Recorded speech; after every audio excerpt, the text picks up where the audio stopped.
समाज से इकरा हसन एमपी उनके पास में बैठी हुई थी। आप दोनों फोटोओं को देख लीजिए, इकरा हसन कैसे बैठी हुई थी और डिंपल यादव कैसे बैठी हुई थी। मस्जिद की कुछ मर्यादाएं हैं इस्लामिक मान्यताओं के हिसाब से। मैंने उन मान्यताओं को खंडित करने के लिए ये बयान दिया है, ये कहा है।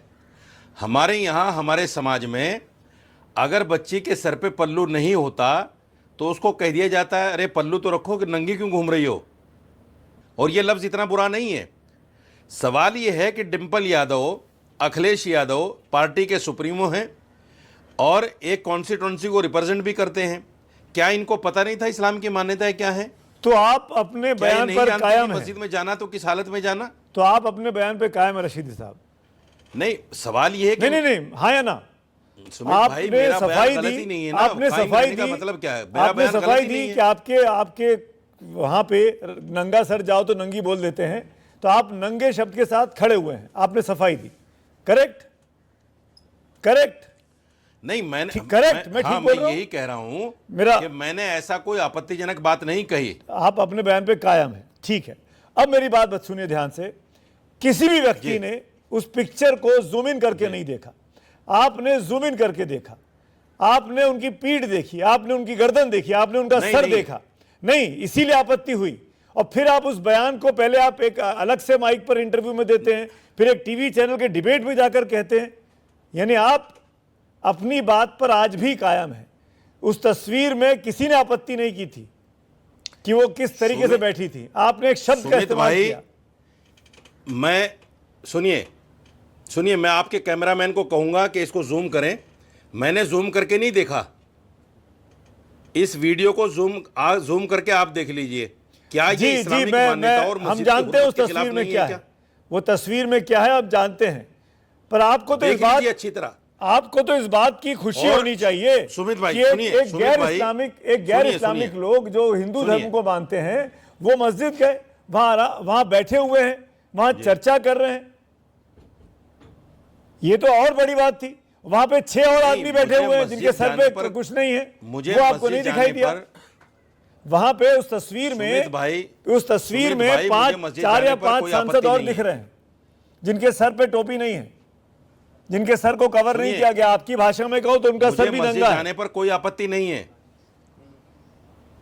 सुनिए, मुझे मस्जिद जाने पर किसी के कोई आपत्ति नहीं है, लेकिन मस्जिद में जिस अवस्था में महिला बैठी हैं डिंपल यादव जी, मुझे उस पर आपत्ति है, इस्लामिक मान्यताओं के खिलाफ है।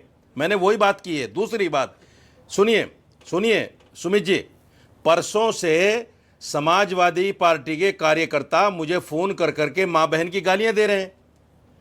एक कार्यकर्ता ने तो मुझसे लोकेशन मांगी है कि तुझे वहीं आके मारूंगा। अरे बीजेपी ने तो प्रोटेस्ट कर दिया संसद में। आप तो राष्ट्रीय फिगर बन गए। बताइए, खुश होंगे आप तो बहुत खुश होंगे। नहीं, साजिद रशीदी को पूरा हिंदुस्तान जान गया, देश की दुनिया की सबसे बड़ी पार्टी ने आपका नाम लेके प्रोटेस्ट कर दिया। नहीं, मां बहन की। अरे भाई, साजिद रशीदी को तो सबसे पहले हिंदुस्तान जानता है। आज ही कोई जाना है? जब मैं आपके साथ पहले बैठता था जब भी जानते थे लोग। तो आप तो आपका तीर तो निशाने पे लग गया, आप तो खुश हो रहे होंगे। जाना है हिंदुस्तान ने। ये बदनाम हुए तो क्या हुआ, नाम हुआ, आप तो खुश हो रहे हैं इस चीज में, ऐसा लग रहा है मुझे। नहीं, सुमित भाई, बात खुशी की नहीं है। बात यह है कि मेरी बात पर अखिलेश यादव को माफी मांगने के बजाय उन्होंने गुंडे मेरे पीछे लगा दिए, मारने के लिए और गालियां देने के लिए।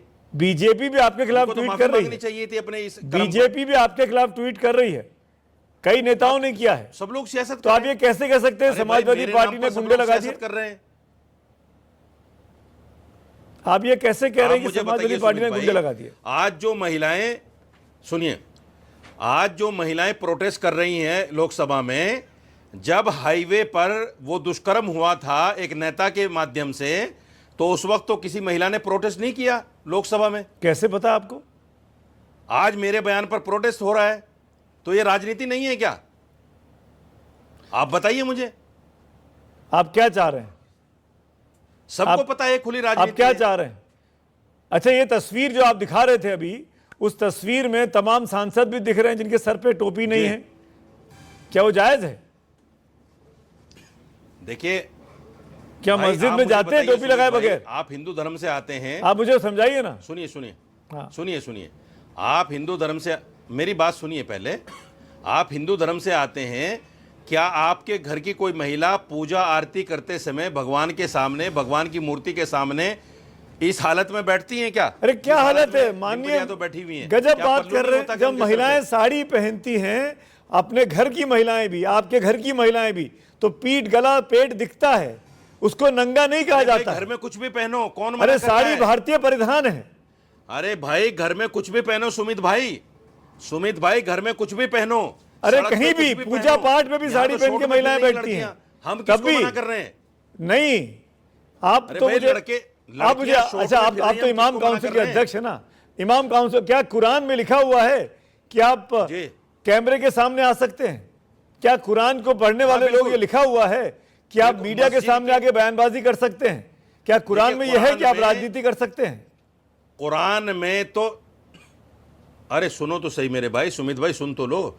कुरान में तो मस्जिद के अलावा भी औरत को ढकने छुपने का हुक्म दिया मर्दों के गया लिए है। क्या लिखा है कुरान में? मर्दों के लिए क्या कुरान लिखा है? में ये क्या कहा गया, मैं आयत पढ़ के क्या बता देता साजिद हूं। रशीदी टीवी डिबेट में बैठ सकते हैं? मैं कुरान क्या की आयत पढ़ साजिद के आपको रशीदी बता कैमरे देता के हूं। सामने आ सकते हैं? बताइए।